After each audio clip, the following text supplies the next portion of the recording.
26-ാം തീയതി ഞങ്ങളുടെ party BJP സംസ്ഥാന പാർട്ടി ഞങ്ങളും ഒരു പ്രോഗ്രാം നടത്തും. ഈ കഴിഞ്ഞ 9 കൊല്ലം ഈ സർക്കാർ ചെയ്യാത്ത പണികളും വാഗ്ദാനം കൊടുത്ത് വാക്ക് പാലിക്കാത്ത കാര്യങ്ങളും ഈ 9 കൊല്ലം ഈ നാടിൻ്റെയും സംസ്ഥാനത്തിൻ്റെയും ഇക്കോണമിനെ നശിപ്പിച്ച കാര്യങ്ങളെക്കുറിച്ച് ഞങ്ങൾ ജനങ്ങളുടെ മുമ്പിൽ വയ്ക്കും.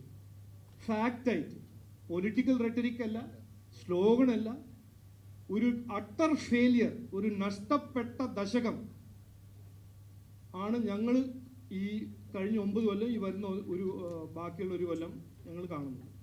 അപ്പോൾ അത് രണ്ടാമത്തെ കാര്യം. 26-ാം തീയതി ഞങ്ങളും ഈ ജനങ്ങളുടെ മുമ്പിൽ പോയി ഈ 9 കൊല്ലം എന്ത് ചെയ്തു എന്ത് ചെയ്തില്ല എന്ന് ഞങ്ങൾ മുമ്പോട്ട് വയ്ക്കും.